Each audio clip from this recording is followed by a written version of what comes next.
Hello, I'm Amy, a 37-year-old woman who's been navigating a whirlwind of changes over the past few months. It's been a period of learning, growth, and adapting to new realities. This chapter of my life began with a string of challenges, mostly centered around my husband, Daniel. However, amidst the chaos, I was fortunate to have someone truly kind step in, like a guardian angel at the perfect moment, offering me support when I needed it most. But before I dive into the heart of it all, let me introduce a key figure in my life, my younger sister, Hannah. She's 5 years younger than me and undeniably beautiful. Growing up, our relationship was complicated. I was the bookish one, while Hannah was the social butterfly, always the center of attention. It led to constant friction between us, partly fueled by jealousy, I think. Despite our mom's efforts to keep the peace, our sibling rivalry was a persistent theme. Things didn't really improve until I went off to college, and as we both matured, we found some common ground. We never became particularly close, but we reached a place of peaceful coexistence, which was enough for me. Then there's Daniel, my ex-husband. We met at work and hit it off right away. After 2 years of dating, we decided to get married. We both worked hard, and together, we were able to buy our first home. Although I was the primary breadwinner and the mortgage was in my name, it still felt like a shared accomplishment. A couple of years into our marriage, Daniel brought up the idea of starting a family. He painted this picture of a warm, happy life with kids. I had my reservations, but he was persistent, and eventually, I came around to the idea. Soon, we were blessed with our son, and 2 years later, our daughter followed. In the beginning, Daniel was an engaged and hands-on father, but over time, his enthusiasm waned. Before I realized it, the full weight of running our household and caring for our children had shifted onto me. The support Daniel once promised seemed to fade, leaving me to manage everything on my own.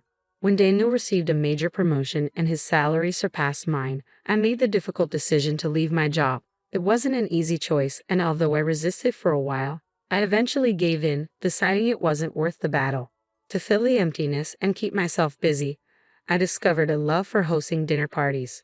My guests often included my mom, my sister, who lived nearby, and sometimes my mother-in-law, Alexis, when she came to visit.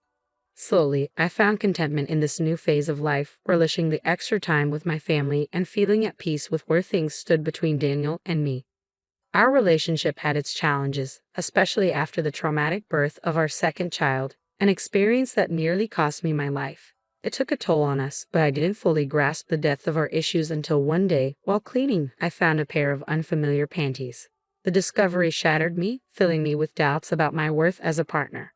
Even though it had been over a year since the birth, and I had been working through the emotional aftermath in therapy, finding those panties made it painfully clear that my struggles and efforts had gone unnoticed by Daniel. Betrayal and anger quickly replaced my shock, and I became determined to uncover the truth behind his infidelity. My first move was to confront Daniel with a picture of the underwear, demanding answers. After that, I started searching through his laptop and social media accounts, hoping to find something incriminating. At first, I came up empty, which only added to my confusion. Desperate for clarity, I meticulously combed through every message, even though I thought it would be futile. I knew all of his contacts. The idea that someone close to me could betray me felt absurd, until I noticed my sister's name appearing repeatedly. At first, I dismissed it, unable to fathom her involvement in anything inappropriate. However, as I delved deeper into their conversations, my world came crashing down. The messages were filled with intimate photos, loving exchanges, and plans for Daniel to leave me. The realization hit me like a freight train, leaving me reeling from the staggering depth of their betrayal. Discovering my sister's involvement in such a shocking betrayal was a bitter pill to swallow. Despite our tumultuous history, I never imagined she would cross such a line. My initial reaction was visceral. I was so disgusted by the revelation that I felt physically ill. When I tried to reach Daniel but got no response, I turned to Hannah, desperate for some explanation. Our conversation was surreal. Her nonchalant attitude and justifications for her actions with Daniel were beyond my comprehension. She claimed she was doing me a favor by relieving me of his attention so I could focus more on our children. The absurdity of her reasoning only deepened my disbelief. Hannah attempted to downplay the situation, insisting that she succumbed to Daniel's advances because she thought it was best for him. Her complete lack of remorse was the final straw, and I ended the call, overwhelmed by a whirlwind of disbelief and anger. The aftermath left me engulfed in despair. As I cared for my youngest child, the weight of the situation pressed down on me. The daily routines felt hollow as I wrestled with the emotional fallout from the betrayal of three people I once trusted. Putting on a brave face for my children was increasingly difficult, especially when they asked about their father's absence and I had no honest answers to provide. As day turned to night and Daniel's absence became more concerning, my anxiety deepened. My attempts to contact both Daniel and Hannah were met with silence, amplifying my feelings of isolation and dread. Exhausted and overwhelmed by everything that had happened, I clung to the hope that sleep might offer a temporary escape from the harsh reality. Yet, when I awoke to a lingering sense of unease, it became clear that this ordeal was far from over. As I looked around the room that morning, the absence of Daniel's belongings hit me like a lead weight. A frantic search through the house confirmed my worst fears. Everything of his was gone, except for the most trivial items. It felt as if he had simply vanished into thin air, choosing to flee rather than confront our issues.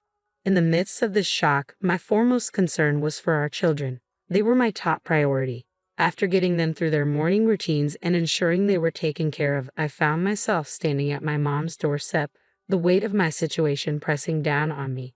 My mother, always perceptive, immediately sensed my distress. Lost in my thoughts, I struggled with the reality of single parenthood and the daunting future that lay ahead. Finally, it was time to break the silence and share the tumultuous events with her. I shared the painful details of discovering the affair, Daniel's sudden departure, and the gut-wrenching realization that my sister, Hannah, was involved.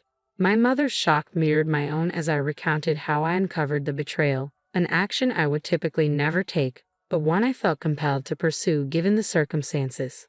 Revealing Hannah's role in this betrayal was both surreal and excruciating. Her indifferent response when I confronted her, claiming she was merely doing what she thought was best for Daniel, was a bitter pill to swallow. My mother's reaction, a mix of disbelief and sorrow, provided little comfort as we grappled with the harsh reality of the situation. As I confided in my mother about Daniel and Hannah's affair, I braced myself for the daunting challenge of raising three children on my own. I knew that support from my family would be vital, but the road ahead felt riddled with uncertainty and hardtack. My mom urged me to take some time to rest while she processed the shocking news I had just shared. Her presence felt like a lifeline, offering a glimmer of peace amidst the chaos. Overwhelmed and numb from everything that had happened, I managed to drift off to sleep while she cared for my youngest. However, my rest was abruptly interrupted by the sound of crying and my mom's raised voice. I rushed to see what was wrong, only to find her hanging up after what seemed to be a heated phone call, likely having given Hannah a piece of her mind for her actions. In the days that followed, my mom moved in to help, easing the logistical challenges and providing the emotional support I desperately needed. When Hannah tried to reach out, my mom firmly insisted that I block her, reinforcing my feelings of betrayal during a time when I felt utterly alone. The revelation from friends that Daniel and Hannah had quickly married after he left us struck me like a fresh wound, adding a sharp sting to my already itching heart. It was a bitter pill to swallow, leading to awkward and painful conversations with concerned friends who offered their support and, in solidarity, chose to sever ties with Daniel and Hannah. My mom's reaction to their marriage unveiled a side of her that was rarely seen, known for her gentle nature. Her fury at the news highlighted the depth of her love and protective instinct for us. Her offer of financial support and assistance in finding job opportunities was a testament to her unwavering commitment, guiding us through this challenging transition. As the kids asked questions about Daniel, maintaining my composure became a struggle. Yet we persevered together, strengthened by our resilience and love for one another. A week into our new reality, I received a letter from Daniel. I hesitated, suspecting it was an apology that I wasn't ready to face. The weight of everything we had endured hung heavily on my shoulders as I considered the next steps for myself and my children, supported by my mother's steadfast presence. Choosing not to read Daniel's letter felt like my way of finding closure. A week was far too generous for any attempts at reconciliation, especially after he had chosen to leave us in silence, a decision that spoke volumes about his cowardice. In a moment of defiance, I tore up the letter. Yet curiosity lingered. I often found myself wondering what it contained, but I quickly reminded myself that no words from him could ever undo the harm he had caused. The following day, in an effort to bring some joy back into our lives, my mom and I took the kids to the fair. It was a much-needed break from the heaviness that had been lingering over us. Amidst the laughter and excitement, I found myself genuinely smiling for the first time in what felt like forever. That night, as my mom and I relaxed with a bottle of wine, I decided to mention the letter. "I got something in the mail last night," I started, my voice tentative. "Oh, what was it?" my mom asked, her curiosity evident. "A letter from Daniel," I confessed. "And what did it say?" she asked, leaning closer. "I have no idea," I admitted. "You didn't open it," she replied, taken aback. "No, I could have faced any of his excuses, so I just burned it," I explained, a mix of defiance and regret bubbling inside me. My mom paused, her expression serious. "Amy, what if it was something important, like official divorce papers?" I brushed off her concern. The envelope hadn't seemed official at all. "I'm sure it was nothing like that." "Okay, if you're certain. But what do you think he might have said?" she asked gently. "I don't know. Maybe a half-hearted apology or a request for his things back," I speculated, trying to push away the nagging what-ifs. The conversation shifted away from the letter as we focused on the brighter moments of our evening, yet the unacknowledged presence of what could have been lingered, an unwelcome guest amidst the remnants of our past. Navigating through everything has been a roller coaster, but the moments of joy at the fair offered a glimpse of hope.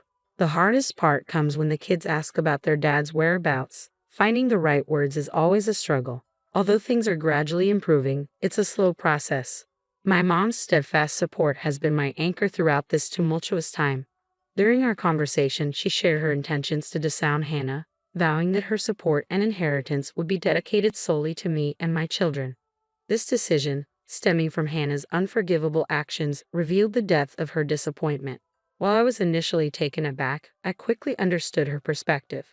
The idea of severing ties with one's own child was unfathomable to me, which only deepened my gratitude for my mom's unwavering support. Just as we were starting to settle into our new normal, an unexpected visit threw me off balance. With my mom at work and no one scheduled to stop by, I was taken aback by the sight of two men in black suits standing at my door. When they introduced themselves as lawyers, a mix of curiosity and anxiety washed over me, leaving me to wonder what news they brought. I was utterly speechless when they handed me a check for an astonishing $520,000, convinced there had to be some kind of mistake. However, the lawyers assured me there was no error and urged me to read the accompanying note. As I opened it, the message began with a heartfelt "Thank you for saving me." My confusion deepened as I continued reading, only to realize that this unexpected windfall came from Alexis, my mother-in-law. Alexis's letter unfolded a story of unexpected visits and thwarted attempts to enter due to changed locks, ultimately leading to some shocking revelations. She had sensed that something was off with Daniel's behavior, prompting him to confess his actions. In her letter, she expressed disappointment in her son while extending compassion towards me and her grandchildren. She shared her decision to redirect her entire inheritance to us, a gesture of gratitude and an effort to make amends for the wrongs her son had caused. The lawyers then delivered the devastating news. Alexis was terminally ill and had passed away just a day earlier. Her final wishes were clear. She wanted to ensure that I and her grandchildren were well cared for through the inheritance. The weight of her death and her final act of kindness brought tears to my eyes. Alexis had always been a pillar of integrity and support in my life. Despite Daniel's fear of her, I had always found comfort in her presence. Her last gesture highlighted her unwavering commitment to doing what was right, ensuring that her support would continue to resonate even after she was gone. Alexis's legacy extended far beyond her material possessions. It resided in the love and protection she had shown us, marking the conclusion of a significant chapter in our lives. When Daniel called, I had an inkling of where our conversation was headed, yet I decided to engage out of a sense of morbid curiosity. "What did you do?" he demanded, his tone sharp. His vague wording prompted me to ask for clarification, leading him to express frustration over my absence on a particular day, a day he claimed he had mentioned in a letter instructing me to keep up a facade of normalcy for his mother's visit. "Oh, is that what the letter was about?" I replied, revealing that I had burned it without reading it. Daniel's outrage was immediate and intense. He accused me of sabotaging his potential inheritance, labeling me as selfish. The irony of his accusation wasn't lost on me, considering he had abandoned his family for his own benefit. I countered his claims by emphasizing his abandonment and pointed out that his mother's decision was a reflection of her true understanding of what was best for her grandchildren and me. With that, I ended the call, firmly instructing him never to contact us again. I quickly moved forward with the divorce proceedings and secured full custody of our children. Daniel's attempts to contest Alexis's decision regarding her inheritance were in vain. Her will clearly favored me, regardless of his and Hannah's manipulative efforts to persuade me to give it up. I stood firm in my refusal. The financial security from Alexis's generosity significantly changed our lives. I set aside a substantial amount for my children's future education and made wise investments. This newfound wealth allowed my mom to retire comfortably, and it opened the door for me to pursue a new career path. My children have gradually started to adjust to their father's absence, and I am ready to share the complete story with them when they're old enough to understand. While the ordeal has left its scars, the support from my loved ones and our newfound financial stability have been essential in navigating the aftermath. As we begin to rebuild our lives, I firmly believe that the only way to move is forward, with hope and resilience lighting our path.